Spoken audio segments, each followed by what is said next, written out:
Hello, Internet! I'm Elliot the Purple Hair Doofus, and welcome back to The Wastelands by Stephen King. Today we're covering up to part 22 of The Door and Demon. I hope you've read up to that point because I do not want to ruin anything for you. This section begins with Eddie trying to go to sleep and having voices nagging him, telling him to give Roland the key that he is carving into the branch that he took from the tree, and so Eddie does. He gives it to Roland and it calms Roland's mind when he puts his hand on it, and it makes all of his voices go away, and he is finally able to have a restful sleep. Then we go back to Jake's world, where Jake is having dreams about meeting a young Eddie in a basketball court that is in the Wastelands. It has some of the robots all around and little voices in Jake's head keep on telling him, don't step on the robots. Eddie says, we will meet soon. Again, it's dreams. I think they're bullcrap, so I'm just kind of glossing over it. Jake wakes up from this dream and he decides that he's going to start packing. He decides that he is going to run away. And he goes into his parents' office and he takes the, not revolver, he takes the gun from the parents'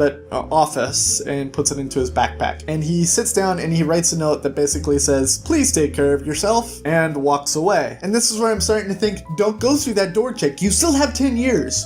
Do not go through that door. I mean, Stephen King is setting this all up like he's never going to see his bedroom again. Jake better die before he goes through that door, because he has 10 more years.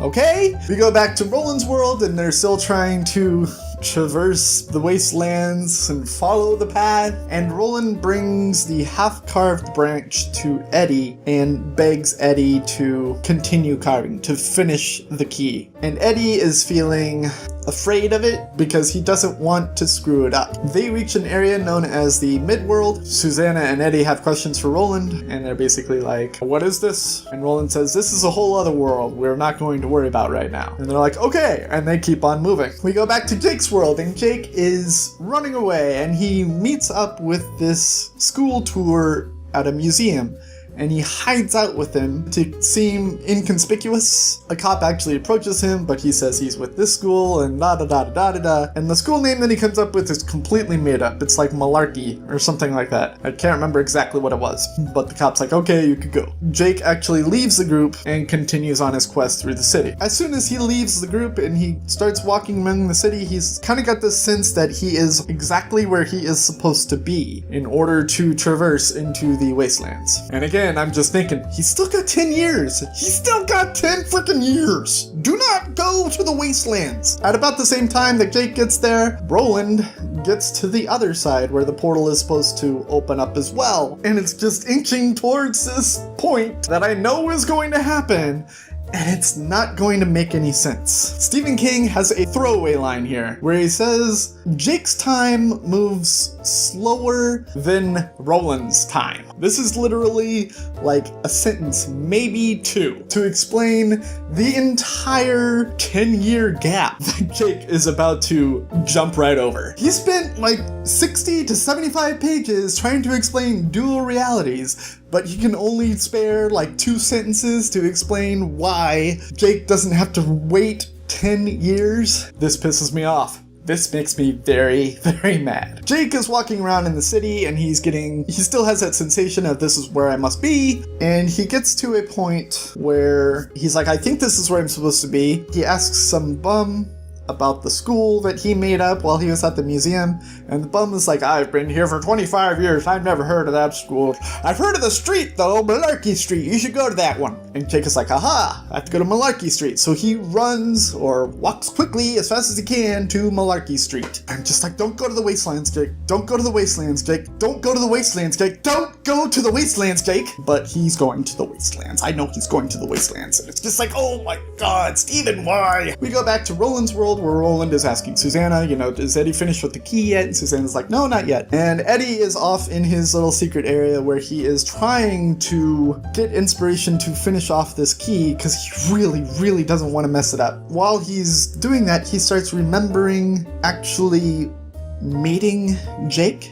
And Eddie's like, I remember meeting this boy, I know this boy, but this can't be right because this is Roland's boy. So what is this? How is this making sense? How am I supposed to put these two together? And I'm starting to think that maybe that dream was actually another reality. And we go back to Jake's world where he is walking along Malarkey Street looking for that portal. He actually runs in to a young Henry and Eddie as they are pestering Henry's girlfriend. And it's just kind of like, don't go through the portal, Jake. Don't go through the portal.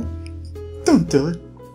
If you do, Stephen King has written himself into a corner. He has either one of two options. He's going to either go through that portal and have to wait 10 years to see Roland, or he goes to the portal and he's at the same exact time that we are, and Stephen King has to explain beyond the sentence and a half to 2 sentences what happened to the 10 years. Because that is really bugging the crap out of me. That about finishes our section for today. Tomorrow, or next video, we will finish this story and continue on. I hope to have the next video out for you later today, because I missed the last 2 days last week, and we will see where this goes. I hope I am incredibly wrong. I hope I like where this is going. But right now, it's just inching towards this nonsensical part. I'm just like, no! Do not forget that the next book that I'll be reading is The Curious Incident of the Dog in the Nighttime by Mark Haddon. Go out and grab it by any legal means necessary. Borrow it from a friend, borrow it from a library, buy it at a bookstore, buy it on a Kindle. I don't care what you do as long as it's legal